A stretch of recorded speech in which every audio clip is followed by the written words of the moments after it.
Bonjour à tous, j'espère que vous allez bien, vous êtes venus nombreux et ça me fait vraiment plaisir. Donc aujourd'hui, on ne va pas parler de béthune, mais de thunes. Un sujet hautement polémique, politique, source de fantasmes, de crispations, de débats éclatés au sol. Mais avant de rentrer dans le sujet de la négociation salariale, faisons tout d'abord connaissance.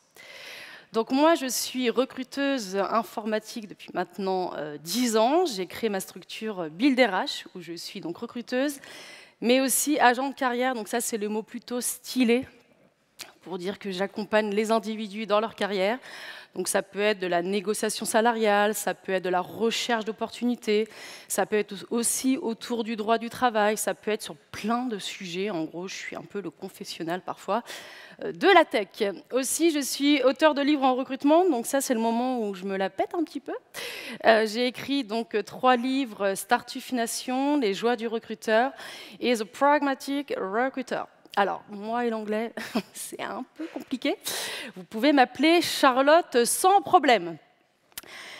Je suis aussi comique du dimanche. Pour ceux qui me connaissent déjà, j'adore rire, faire rire. Des fois, c'est pas du tout drôle, mais moi, ça me détend. Et j'espère que dans cette présentation, vous serez bien détendus. Il y aura des blagues drôles, peut-être un peu moins drôles.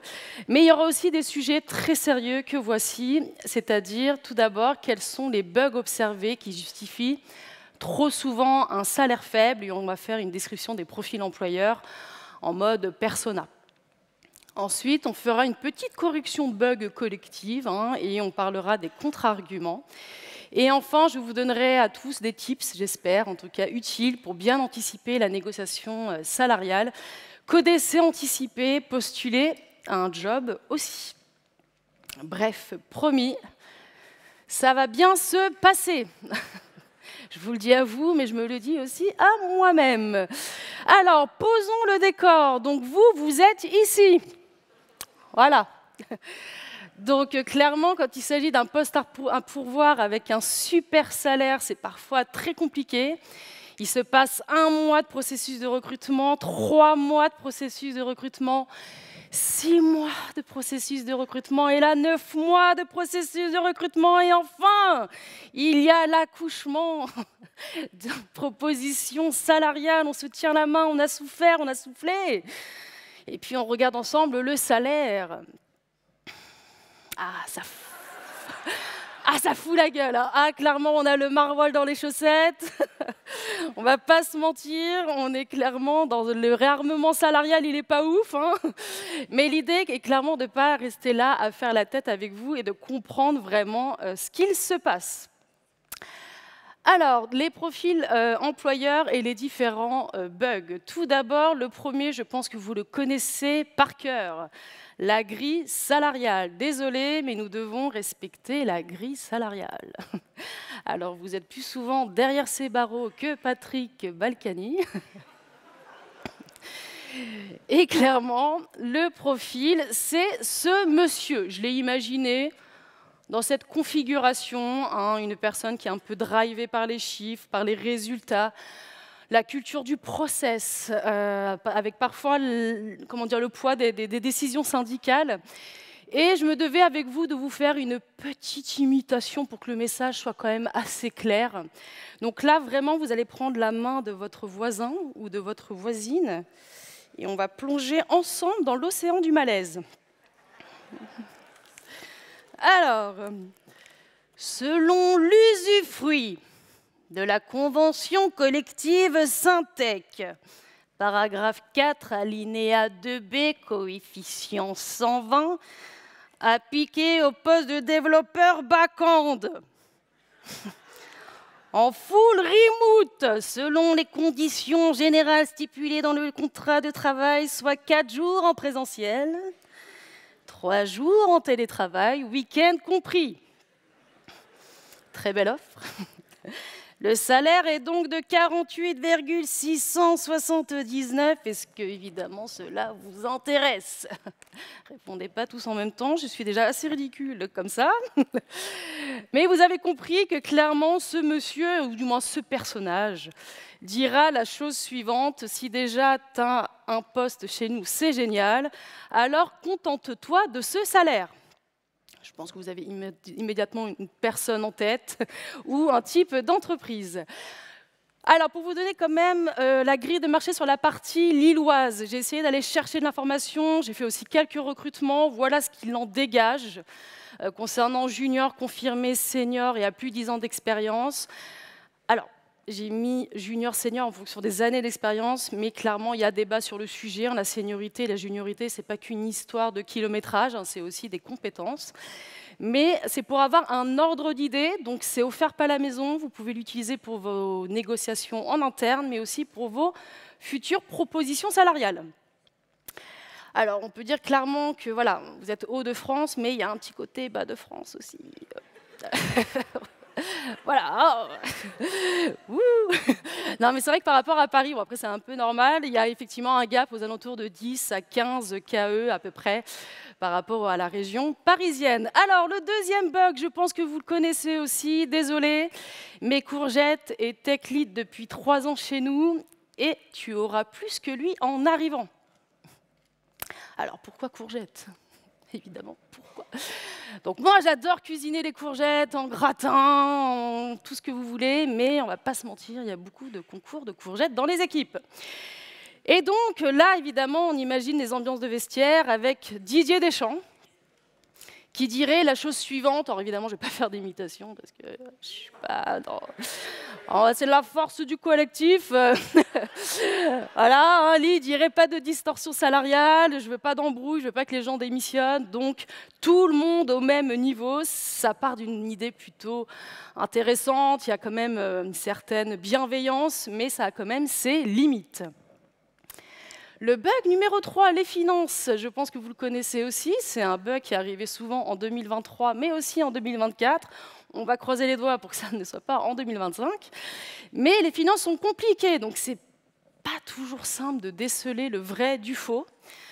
Parfois, on vous dit ça, et dans la presse, il sort une levée de fonds de 80 millions d'euros. Où va l'argent ? Et donc, clairement, le profil, j'ai imaginé, je ne sais pas, François Damiens. Je sais pas, je me suis dit, je le vois parfaitement à la tête d'une start-up où il y a 2 personnes et son avenir repose sur les levées de fonds, ou à la tête d'une entreprise dans le secteur public où c'est tellement la loose que tout le monde se barre. Et clairement, avec ses amis et son milieu, il s'est dit, et si on limitait la circulation du public vers le privé, ou à la tête même d'une coopérative où parfois les décisions sont assez collectives. Alors, le bug numéro 4, on est sur le niveau technique. Désolée, mais tu n'as pas été assez convaincante, Courgette, hein, techniquement. Il y a une marge de progression à faire. Donc là, c'est pareil, c'est difficile de déceler le vrai du faux. Parfois, on cherche les vis dans votre code, comme on cherche les vis dans un appartement pour faire baisser le prix. Et donc là, j'ai imaginé le profil d'Elon Musk. Une personne qui ferait un process à 14 étapes, dont 13 qui sont techniques, avec des algorithmes en veux-tu, en voilà. C'est plus un process de recrutement, c'est une épreuve de Koh-Lanta. Et en fait, à la fin, il dit qu'il recherche un astronaute pour, dans la réalité du poste, finalement, faire décoller des post-it. Je pense que pareil, vous avez tous quelqu'un en tête à ce niveau-là. Mais clairement, c'est un bug qui est souvent récurrent. Ensuite, il y a le plaisir de négocier. Donc lui, il a le budget, ou du moins cette personne a le budget. Ce n'est pas un débat, mais son petit plaisir du quotidien, c'est de négocier. Il négocie avec sa femme, avec ses enfants, il négocie quand il part en vacances au Maroc. Il négocie tout le temps, et donc là, je nomme Patrick. Donc lui, c'est voilà, un ancien acheteur, un ancien commercial. Il est parfois dans le monde de l'ESN, il est parfois dans le domaine du luxe, il est aussi dans le domaine de la grande distribution. Il y a vraiment ce principe, vous voyez, de se dire OK, il y a des salaires élevés, il y a les entrées de gamme et les promos sur les stagiaires et les alternants. Quoi. Voilà, tout est négociable, il va avoir l'ascendant dans la discussion. On est vraiment dans un bras de fer avec Patrick. Ce n'est pas toujours agréable, mais je pense que là, c'est pareil, vous en connaissez certainement. Et avec lui, on est donc dans la négo salariale. Il met son ego sur la table, ça pèse lourd, et on le ressent difficilement. Le bug numéro 6, c'est certainement le bug le plus fâcheux. La discrimination salariale, le principe même de mettre un salaire faible juste pour vous discriminer.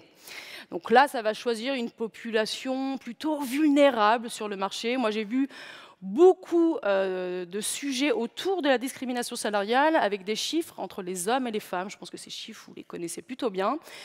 Mais là, je suis sur cette scène aussi pour vous dire clairement qu'il existe des discriminations dont on ne parle pas assez. Ce sont les discriminations vis-à-vis des personnes âgées, vis-à-vis aussi des personnes qui ont un neuroatypisme, vis-à-vis des personnes qui ont un handicap visible ou invisible, vis-à-vis de toutes ces personnes qui aussi, par exemple, ont des origines étrangères. Et on va se dire tout simplement, c'est de la main-d'œuvre pas chère. Bref, je nomme évidemment à ce moment-là Hubert. Et Hubert, vous voyez, il a le sourire de la fausse bienveillance. Il a de façade ce petit rictus qui nous dit à quel point il est sympa. Il écrira d'ailleurs un post LinkedIn avec des fusées et des smileys disant qu'il est dans la lutte pour la diversité, pour l'inclusion. Et puis là, tu discutes avec Hubert, parce qu'évidemment, en tant que recruteuse, tu vois un peu les coulisses et tu fais « Excuse-moi Hubert, en fait... Mohamed, que tu as recruté, tu le payes carrément moins cher que Thomas, ingénieur français, dans ton équipe pour faire le même travail. C'est quoi la raison? C'est le titre de séjour ou comment ça se passe? Donc vraiment, Hubert, si vous voulez, lui, il recrutera des personnes dyslexiques, il le dira haut et fort, il fera la discrimination sur les fautes d'orthographe. Il aura une seule femme dans son équipe, elle sera présente sur toutes les photos « Welcome to the jungle ». Bref, Hubert, quand il ne se beurre pas la biscotte, il met un énorme coup de polish dans le droit du travail. Alors, pour vous expliquer quand même ce qu'il se passe depuis maintenant quelques mois, voire maintenant quelques années, on est sur une finance en peau de chagrin. L'éclatement d'une bulle, c'est la fin des levées de fonds, le début des levées de fion. Ah oui, c'est un petit peu limite, mais il faut savoir dire les choses aussi, parce que clairement, il y a eu 200 000 licenciements dans l'écosystème mondial de la tech en 2022, et il y en a encore aujourd'hui. Après, on parle de crise, certes, parce que ce n'est pas très agréable pour tout le monde, mais il y a aussi un retour à l'économie réelle. Enfin, on s'intéresse à la rentabilité quand même d'une entreprise. On n'est pas là à donner de l'argent magique sur la base d'un PowerPoint où il y a écrit IA. Ensuite, il y a moins de concurrence aussi avec les entreprises américaines qui recrutent un peu moins, et c'est elles qui tiraient aussi les salaires vers le haut. Il y a un marché inversé aussi. Moi, une personne qui est très employable sur le marché, avant, je pouvais, en tant qu'agent de carrière, avoir à peu près 15 opportunités pour elle. Facilement, j'étais là en mode conciergerie du recrutement. Qu'est-ce qui t'intéresse? Double vasque, exposition sud, stack à scale. Et donc aujourd'hui, clairement, avec cette même personne très employable, j'ai à peu près 5 opportunités. Donc je suis plus en mode témoin de Java. Je tape aux portes, bonjour, est-ce que cette personne vous intéresse? Et c'est plus compliqué, on ne va pas se mentir. Il y a aussi un secteur traditionnel qui, mine de rien, en France, tire son épingle du jeu dans le monde de l'investissement. Je ne sais pas si vous connaissez, mais il y a le secteur growth et le secteur value. Et le secteur value, ce sont les assurances, les banques, le monde industriel, la grande distribution. Et pour le coup, ce secteur recrute plutôt bien. Mais ils ont tendance, alors je ne vais pas faire de généralité, mais tout de même, à moins valoriser l'informatique, qui est davantage vue comme un centre de coûts et moins comme un centre de profit. Et évidemment, comme toute société qui a peur de l'avenir, qui se raccroche finalement à l'entre-soi, parce que tout simplement, on ne sait pas exactement où on va, bien la diversité, elle prend très cher. On recrute des personnes vulnérables pour de mauvaises raisons, en baissant les salaires, ou alors pas du tout. Et donc là, on est passé merveilleusement de la Startup Nation à la discrimination. Voilà. Et donc ça commence à durer. Il y a déjà eu en 2020 les coronavirus. Je pense que vous connaissez cette fabuleuse époque. Là, aujourd'hui, il y a l'explosion des taux d'intérêt avec la guerre en Ukraine. Et puis, ça licencie encore. Bref, ce n'est plus un bug, c'est une feature. Voilà. Et vu la taille de la douleur, ça peut être aussi une... Allez, tous ensemble. Une... Voilà, c'est un peu plus douloureux. Une... Merci. C'est pas dans le code de... Non, donc... Alors, passons aux corrections de bugs, parce que c'est ça qui va nous intéresser aujourd'hui. c'est de savoir comment on corrige tous ensemble ces bugs et donc la grille salariale. Allons-y joyeusement. Donc effectivement, il y a la petite berceuse Muliez, tu dors, ton process va pas vite. Mais quand même, dans la berceuse, il y a aussi des bonus, des avantages. Notamment dans les grands groupes, on propose un CDI qui peut durer plus de 2 mois. Aujourd'hui, ça devient un argument incroyable. Il y a aussi voilà, le comité d'entreprise, les participations, les congés, la possibilité d'aller à des conférences comme DEFES Lille, qui est super génial. Bon, bref, il y a quand même un package à prendre en considération, et sur ça, je pense que je ne vous apprends pas grand-chose. Ensuite, que ce soit dans les grands groupes, mais aussi pour tous les bugs que j'ai cités avant, il y a vraiment la notion aussi de miroir empathique. J'entends par là, c'est-à-dire que dans la négociation, on entend souvent le bras de fer, mais jamais d'empathie, au final, on en parle très très peu. Et c'est important vraiment de rentrer dans les éléments de langage de votre interlocuteur, de comprendre comment il fonctionne, sa façon de penser, sa façon de communiquer. Par exemple, si notre ami parle beaucoup de chiffres, de productivité, allez sur le même terrain de jeu en disant, voilà, clairement, moi, le montant que vous me proposez, c'est une énorme charge mentale, ça va jouer sur ma productivité au quotidien. Et ainsi de suite, et ainsi de suite. Donc c'est vraiment important de rentrer dans l'univers de l'autre pour être compris, légitime et entendu. Ensuite, la grille salariale, je la charrie pas mal, mais il y a quand même des fois des explications de la grille salariale qui sont très intéressantes. Il y en a pour qui c'est clairement une grille qui pue le formol. Ça fait des années qu'elle existe, ils ont juste remplacé COBOL par React. Ils disent « Oh, on a toujours fait comme ça, on ne va pas changer ». Et puis il y en a pour qui c'est un peu différent. Ils ont sondé en interne, ils ont fait des réflexions par rapport au marché, ils ont une vraie politique de l'augmentation des salaires. Donc ça peut être aussi des éléments à jauger dans la négociation salariale et ça peut être aussi des points à mettre sur la table par rapport à vos red flags quand vous acceptez ou non une proposition. Concernant l'équité, donc là on est dans l'équipe de Didier Deschamps. L'équipe de Didier Deschamps, parfois il y a une certaine homogénéité des profils. Et donc là vous tirez votre épingle du jeu par rapport à la complémentarité. Ok Didier, tu as que des profils plutôt back-end, bah moi j'ai un peu plus un rôle full stack. Ok Didier, tu n'as que des juniors, mais moi j'ai plutôt une seniorité et je peux donner en retour. Que ça soit aussi sur des éléments de formation, de contribution, que ça soit aussi sur des éléments de marque employeur, etc., etc. Avec Didier, il y a aussi beaucoup de décisions qui sont, on va dire, collectives. Les choix techniques, le choix des machines, la couleur du PQ, quoi, tout est collectif. Et donc, moi, j'ai un candidat, un jour, il m'a dit « Est-ce qu'à un moment donné, mon salaire ne peut pas se décider de façon collective avec ce genre de personnes ?» J'ai fait « Bah, franchement, tente. » Sait-on jamais, peut-être qu'une surprise. Et au final, ils se sont vraiment réunis en mode entretien de finalisation du processus de recrutement pour parler avec les gens de l'équipe de son salaire. Et il a eu les arguments mis sur la table, ça a très très bien fonctionné. Et finalement, Didier, des fois, se prend pas mal la tête. Il s'imagine que les gens de l'équipe vont monter au créneau, vont dire non, et au final, ça a très très bien fonctionné. Ensuite, Didier, il veut savoir aussi ce que vous valez sur le terrain. Il est là à dire « ouais, je ne suis pas totalement sûr, je veux voir ce que tu vaux ». Donc avec lui, ça peut se négocier typiquement une revalorisation à la fin de la période d'essai. Ok, je demande 65, j'accepte 60 aujourd'hui, mais dans le contrat de travail, il sera écrit 65 au bout de 4 mois ou de 6 mois de période d'essai. Bon, ça, il faut vraiment que ça soit écrit, hein, parce que des fois, les paroles s'envolent, les écrits restent, hein, on connaît l'histoire. Et donc, c'est très important que ça soit notifié noir sur blanc qu'il y aura une augmentation comme convenu initialement.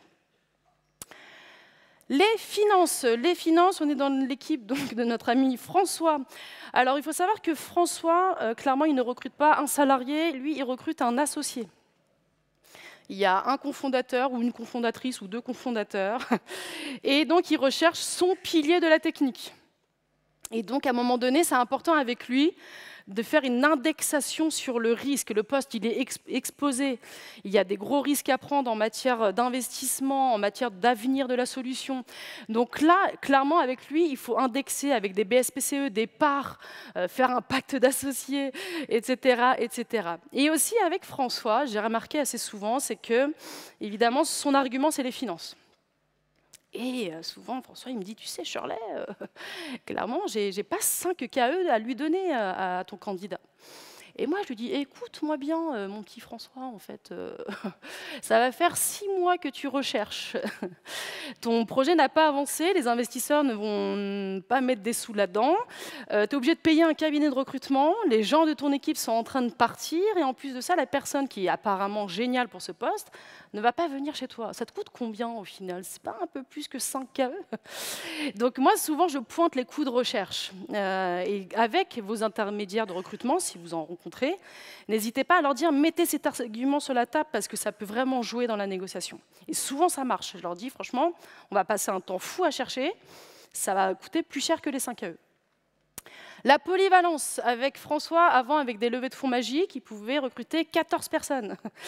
Maintenant, il peut recruter qu'une personne, mais il a les mêmes exigences pour les 14 personnes. Donc, il veut recruter une personne qui fait du back, du front, de la data, de l'ops, laveur de vitres. À un moment donné, il faut savoir dire que, clairement, moi, je sais tout faire, sauf laveur de vitres. Donc, avec mon recrutement, tu ne recrutes pas une personne, mais potentiellement 4 personnes en une seule personne. Donc ça, si vous avez une certaine polyvalence et des grosses responsabilités dans le poste, ça peut jouer aussi dans les arguments. Aussi, avec François, si effectivement il est à la tête d'une entreprise dans le domaine de l'économie sociale et solidaire, son produit incarne le sujet social, a priori. Mais des fois, il faut qu'il y ait une cohérence avec le social en interne. Et ça peut être aussi des arguments. D'accord, François, tu n'as pas d'argent, je comprends, ton projet, il veut sauver le monde, tu ne vas pas sauver mon portefeuille, c'est pas grave. Mais quand même, est-ce que tu proposes du télétravail ou encore même un petit 4/5e? Voyons. Et donc là, évidemment, c'est un argument à mettre sur la table avec des François. Ils sont à 39% des DSI à envisager de mettre la semaine de 4 jours en 2023 pour le même salaire, pas pour les mêmes horaires, attention. Mais ça peut être un argument à aller chatouiller avec des personnes qui disent ne pas avoir de budget. Concernant le niveau technique, clairement, avec Elon, des profils comme Elon, il faut aller chercher immédiatement le feedback après l'entretien technique. Parce que des fois, on vous donne le feedback trop tardivement, il s'est passé du temps, on vous sort des dingueries, vous allez vous dire « mais je ne me rappelle pas du tout d'avoir dit ça dans l'entretien technique ». Donc c'est important de demander immédiatement un feedback. Effectivement, si c'est le cas, vous n'avez pas le niveau escompté, etc., demandez une contrepartie en formation. Ok, j'accepte le salaire, mais donne-moi les possibilités de faire ma période d'essai. Parce qu'au final, c'est de durer sur un poste qui est le plus important.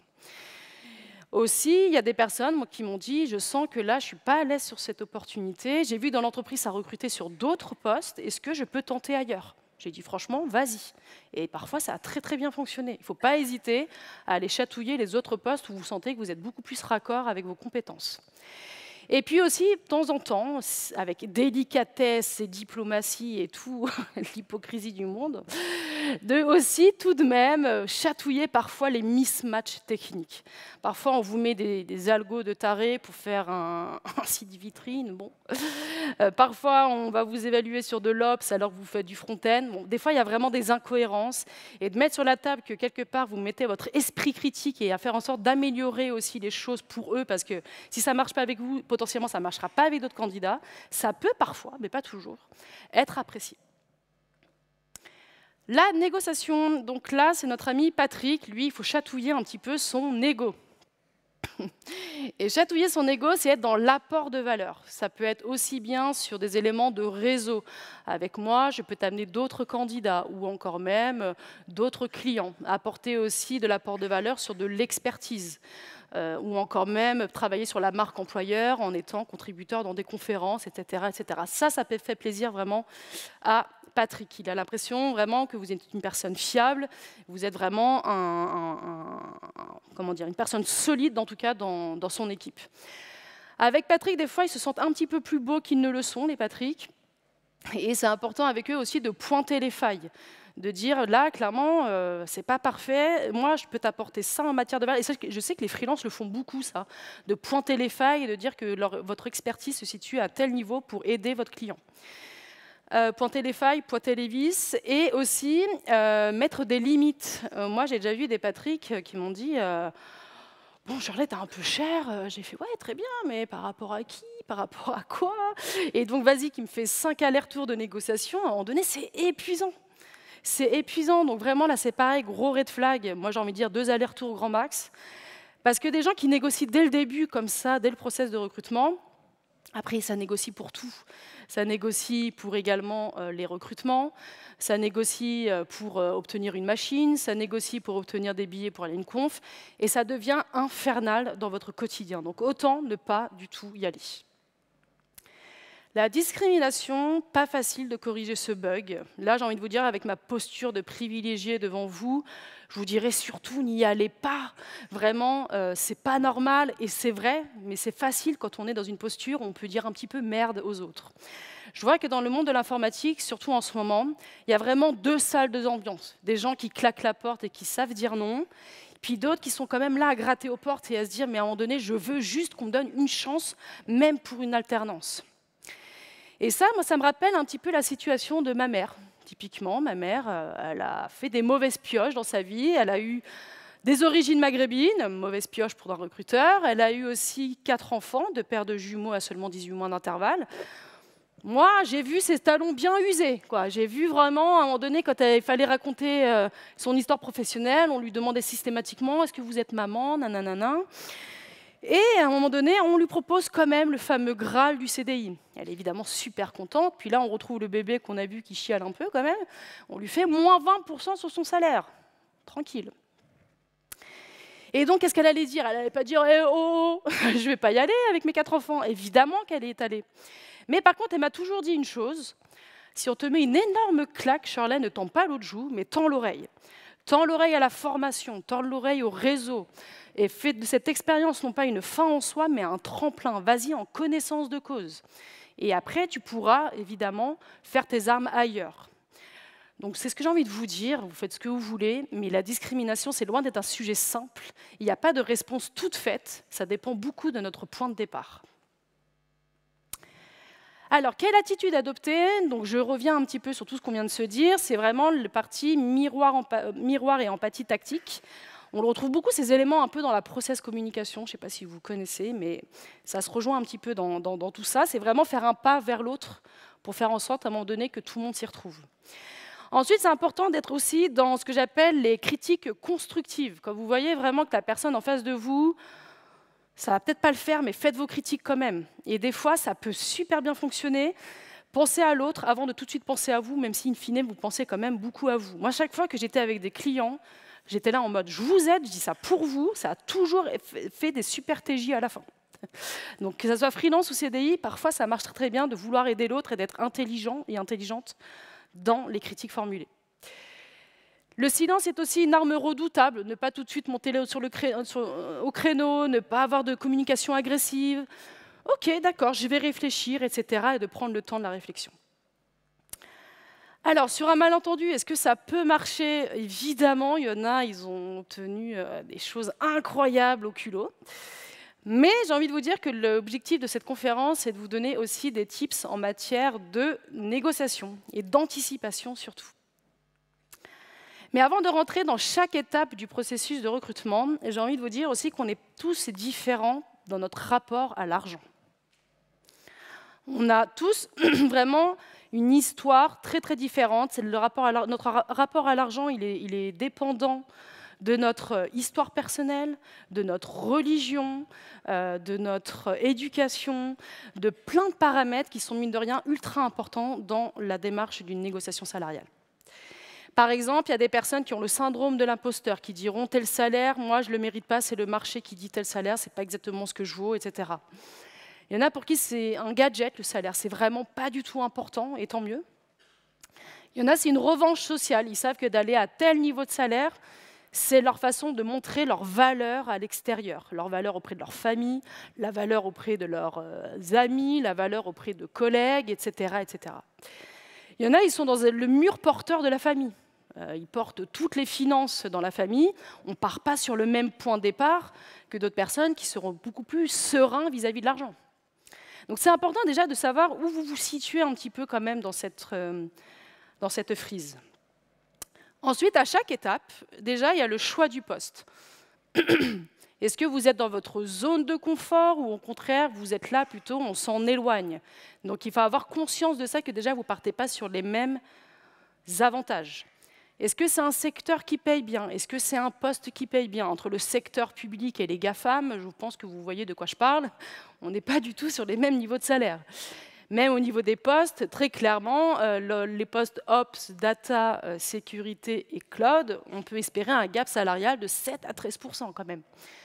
La moyenne, c'est entre 8 à 10% en changeant de poste. Et en interne, les augmentations sont aux alentours entre 4 et 5%, grâce à l'inflation. Et donc, clairement, ça, c'est aussi un point de départ. La localisation, si vous bougez sur Paris, vous pouvez gagner. Si vous êtes de Paris et vous bougez à Lille, il faut faire des efforts. Et aussi l'équilibre entre l'offre et la demande. Est-ce que vous allez sur un terrain de jeu où il y a beaucoup de postulants et pas beaucoup d'offres? Par exemple, les postes de management. Est-ce que, typiquement, les postes de développeurs front-end, il y a beaucoup plus de personnes en reconversion qui vont sur ce type de poste? Donc c'est important déjà de cartographier dans quel marché déjà vous vous situez et quelles sont vos armes dès le départ. Ensuite, il y a l'observation. L'observation de la documentation, j'appelle ça l'annonce en recrutement, qui renvoie pas mal de signaux. Alors des fois, la documentation est pourrie, hein, comme vous, mais elle renvoie tout de même beaucoup de signaux très intéressants, que ce soit typiquement sur les éléments de langage, autour de la qualité, autour aussi des enjeux sociaux. Parfois, une entreprise qui est assez moderne sur ses enjeux sociaux, je ne dis pas systématiquement, mais je l'ai constaté, l'est aussi un petit peu sur ses enjeux techniques. Dès l'instant où on s'intéresse au monde extérieur, elle s'intéresse aussi sur les sujets techniques. Est-ce que l'annonce en recrutement, elle est en ligne depuis 2 jours ou depuis 2 mois? Ça peut jouer aussi dans les démarches de négociation. Parfois, les meilleures négociations, comme dans la recherche d'appartements, se font à l'usure. Plus ça fait du temps qu'ils recherchent, plus vous pouvez gagner des points dans la négociation. Le marché aussi, il renvoie plein de signaux très importants, avec plein d'éléments comme... Aujourd'hui, il y a vraiment de l'open data, avec Choose Your Boss qui propose un baromètre des salaires. Si vous allez à l'international, à Levels, qui propose des différences de salaire, mais aussi des différences en matière de package. Il y a Denis Germain qui propose aussi souvent des études de salaire en faisant des graphes vraiment super. Donc il y a quand même matière à vraiment récolter pas mal d'informations autour de la donnée salariale. Aussi, n'attendez pas d'être à l'écoute du marché pour faire des rencontres avec des entreprises. Parfois, il y a des personnes, elles se réveillent un peu. Elles sont complètement déconnectées, soit vers le bas, soit vers le haut. Et c'est important de savoir où vous vous situez. Donc, rencontrez parfois des entreprises, même si elles ne vous intéressent pas. Même si nous, ça nous fait perdre du temps, mais comme jamais. C'est pas grave, faites vos armes, rencontrez, voyez si des fois, ça peut fonctionner. La santé financière de l'entreprise, renseignez-vous aussi sur sa santé. Parfois, il y a des structures, elles sont en train de faire une incroyable levée de fonds, d'autres, elles font des PSE. Vous n'êtes pas tout à fait aussi sur les mêmes avantages, où une entreprise vient de se créer, elle n'a pas les finances. Voilà. Il faut quand même voir où se situe la santé financière de l'entreprise. Ce n'est pas uniquement à travers le chiffre d'affaires, mais c'est aussi à travers son revenu mensuel récurrent, à travers sa trésorerie, ses clients, qui sont ses clients, etc. Le staff aussi de l'entreprise, vous pouvez le voir sur LinkedIn. Parfois, en regardant les gens dans l'entreprise, vous voyez plein de gens écrits « Open to Work ». Potentiellement qu'il y a un gros PSE. Ou vous voyez parfois plein de gens plutôt juniors. Peut-être que vous allez vous dire « Ah, ils ont une politique du salaire faible ». Ou au contraire, ils ont des gens plutôt reconnus sur la place, des gens seniors, donc ils sont capables de payer ces individus. Donc l'observation de l'équipe, ça peut être aussi très intéressant. Et à partir de là, faites tes calculs, Kevin. Alors j'ai dit Kevin pour la blague, hein, ça peut être Georgette, Josiane, quoi.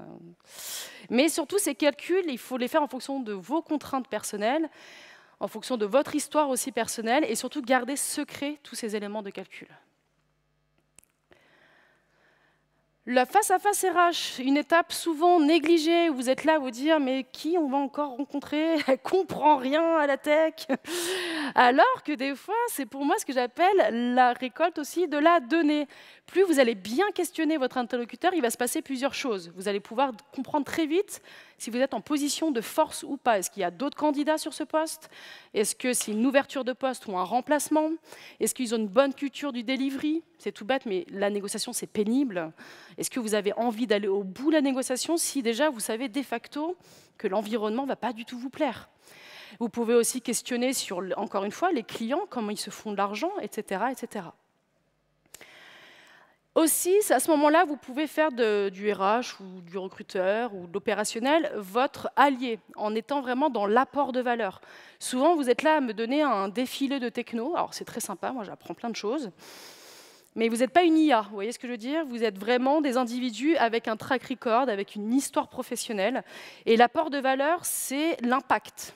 Est-ce qu'à un moment donné, vous avez eu un impact produit en participant à la création d'un produit, en discutant avec les utilisateurs? Est-ce que vous avez eu un impact fort côté technique?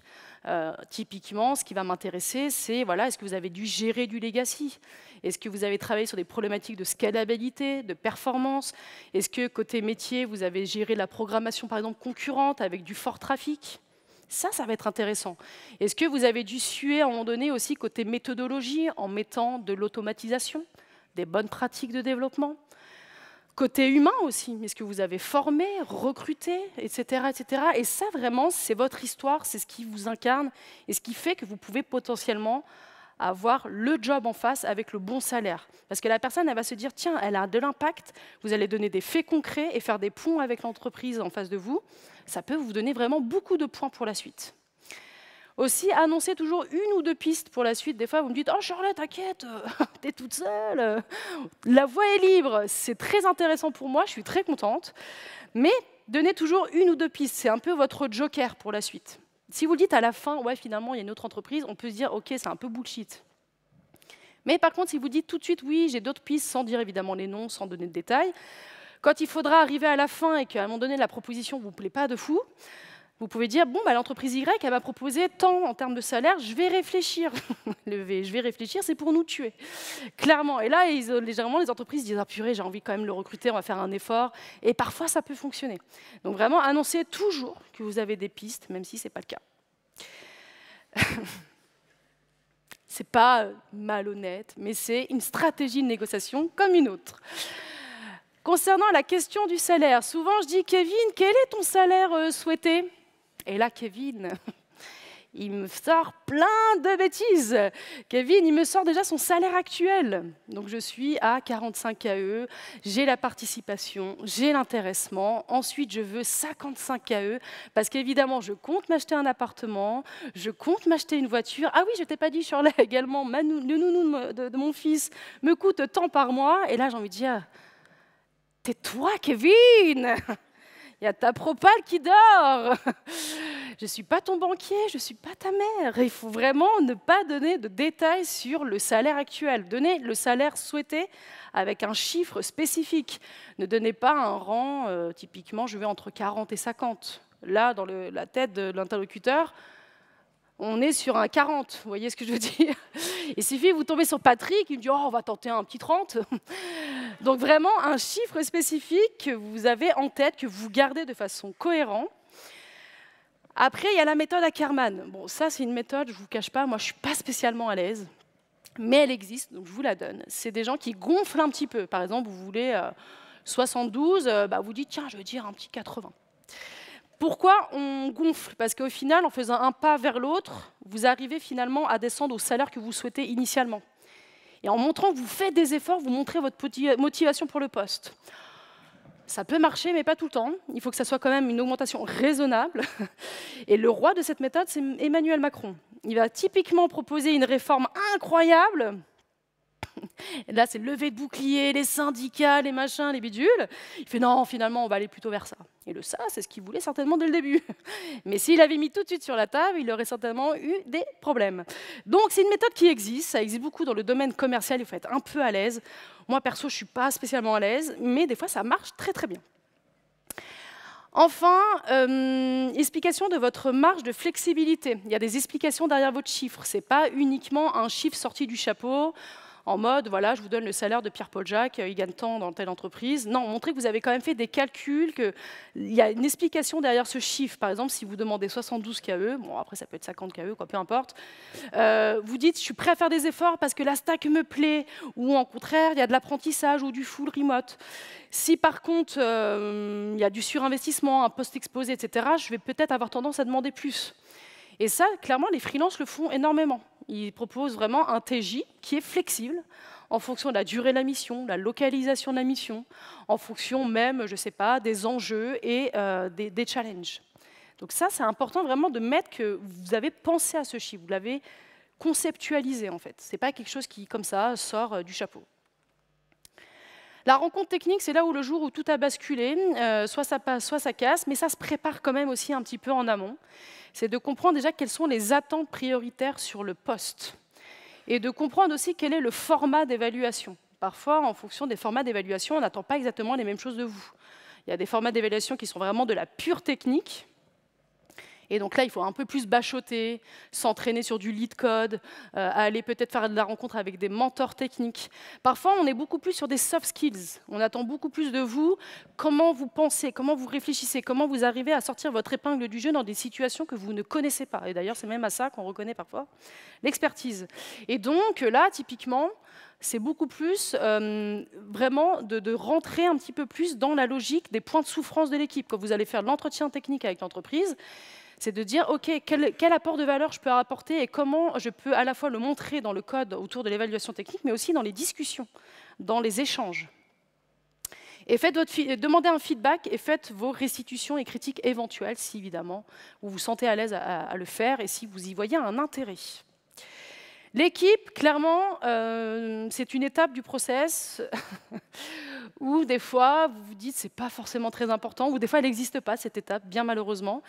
Et je trouve ça dommage, parce qu'on vous vend du rêve, une stack, des projets, puis finalement, l'équipe, elle est un peu claquée au sol.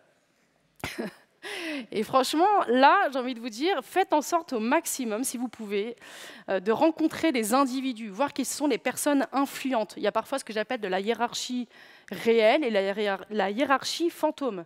Des gens vraiment qui ont une influence dans l'équipe, qui ne sont pas forcément les CTO ou les managers. Et ces gens-là peuvent être après vos sponsors, vos alliés dans la négociation. Donc c'est en fait vraiment tout ce que je vous dis là, c'est vraiment de récolter le maximum d'outils pour qu'à la fin, ce soit facile en fait. La proposition d'embauche, laissez venir l'autre. Bon, sur ça, je ne vous apprends rien, je pense, pour le coup. Laissez-vous un temps de réflexion de 48 heures à une semaine. Un peu plus, on peut se dire que ce n'est pas vraiment votre proposition préférée.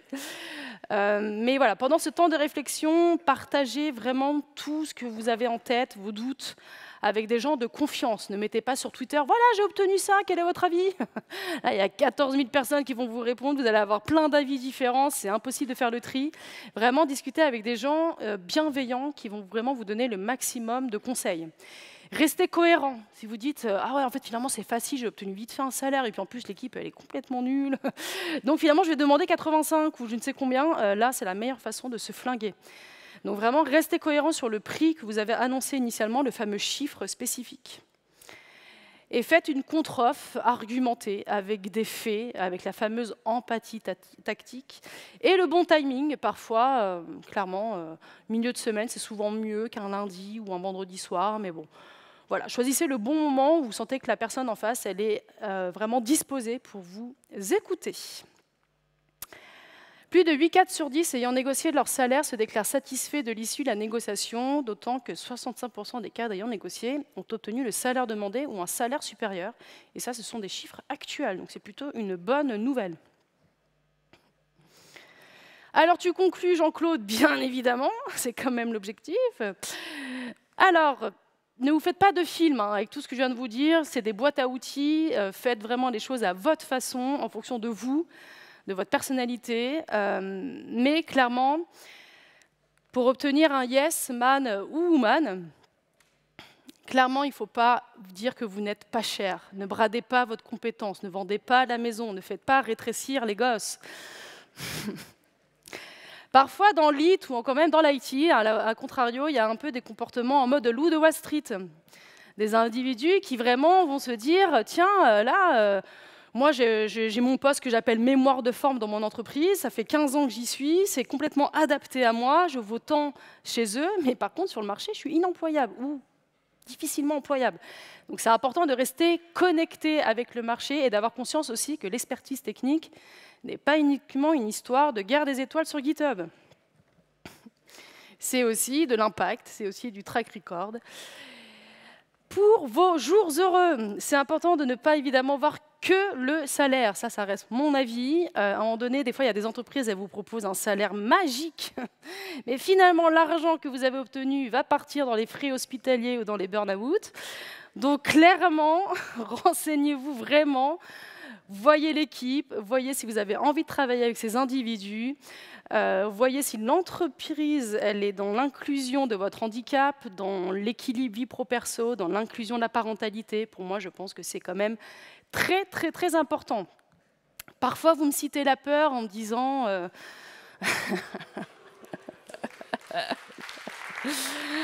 en me disant, je ne sais pas si j'y vais, je ne sais pas si je peux, etc. En face, ils vous proposent parfois des dingueries. Ce n'est pas une fourchette salariale, c'est une pelleteuse. Donc vraiment, n'hésitez pas.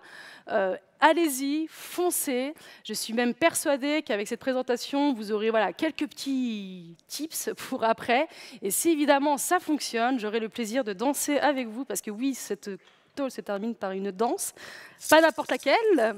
Là, Carioca. Le ridicule ne tue pas, je suis...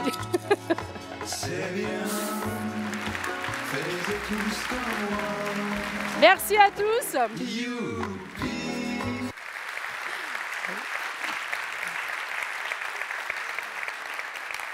Merci beaucoup. Et évidemment, Guillaume Scanet, les dernières blagues pour la journée. Voilà, n'hésitez pas à faire vos feedbacks. Je crois qu'on a un peu de temps pour les questions, il me semble, non ?